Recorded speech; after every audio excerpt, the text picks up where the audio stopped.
Hello students, आज हम बात करेंगे स्कॉलरशिप्स के बारे में जो कि मास्टर्स और बैचलर्स परस्यू करने वाले स्टूडेंट्स को इटालियन गवर्नमेंट की तरफ से मिलती है। तो बहुत सारी क्वेरीज हमें आ रही थी कि स्कॉलरशिप मिलती है भी या नहीं मिलती है, तो इस वीडियो में हम उन क्वेरीज को रिजॉल्व करने की कोशिश करेंगे। तो यस, स्कॉलरशिप मिलती है। स्कॉलरशिप का अमाउंट 5,200 यूरो से 7,200 यूरोस के बीच वेरी करता है और ये डिपेंड करता है कि आपकी यूनिवर्सिटीज किस रीजन में आ रही है। इटली में टोटल 20 रीजन्स हैं और जिस भी रीजन में आपकी यूनिवर्सिटी आ रही है उसके अकॉर्डिंग ये अमाउंट आपको मिलेगा। और गर्ल्स के लिए ये स्कॉलरशिप का अमाउंट 8,200 तक वेरी करता है। ये स्कॉलरशिप आपको एक बल्क अमाउंट में नहीं मिलती है कि इंस्टॉलमेंट्स में मिलती है। तो फर्स्ट इंस्टॉलमेंट आपका तब आता है जब आपके डॉक्यूमेंट्स वेरीफाई हो जाते हैं।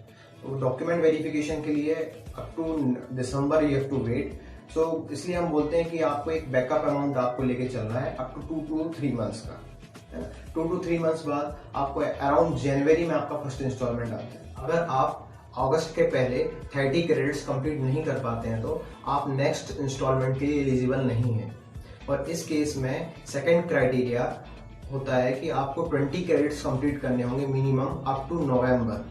अगर आप वो भी नहीं कर पाते हैं तो आपको फर्स्ट इंस्टॉलमेंट भी रिटर्न करनी होगी। मतलब आगे स्कॉलरशिप तो नहीं मिलेगी, इवन आपको फर्स्ट इंस्टॉलमेंट भी रिटर्न करनी होगी। और कुछ दूसरे क्राइटेरियाज भी हैं। फॉर एग्जांपल, अगर आप अपना कोर्स चेंज करते हैं या कोर्स विड्रॉ करते हैं, उस केस में भी आपको स्कॉलरशिप नहीं मिलेगी, इवन आपको पहली इंस्टॉलमेंट भी रिटर्न करनी होगी। और फिर जब आप नेक्स्ट कोर्स के लिए एनरोल करते हैं तो उस कोर्स के लिए भी आप फिर स्कॉलरशिप के लिए एलिजिबल नहीं होते हैं। तो ये कुछ क्राइटेरियाज हैं स्कॉलरशिप के। तो ओवरऑल अगर इसको मैं सम अप करना चाहूँ तो मैं ये कह सकता हूँ कि अगर आप इटली अच्छे से पढ़ाई करने के लिए जा रहे हैं तो क्रेडिट्स क्लियर करना is not so much difficult. आप आसानी से उसे क्लियर कर सकते हैं एंड अपनी स्कॉलरशिप को रेगुलर कर सकते हैं। So don't distract there with other things. कुछ लोग पार्ट टाइम जॉब में डिस्ट्रैक्ट हो जाते हैं, कुछ लोग अदर एक्टिविटीज में डिस्ट्रैक्ट हो जाते हैं। आप अगर अपनी पढ़ाई पर कंसंट्रेट कर रहे हैं then it is very easy to clear the credits. तो ये स्कॉलरशिप से रिलेटेड कुछ इन्फॉर्मेशन हमने इस वीडियो में कवर करने की कोशिश की।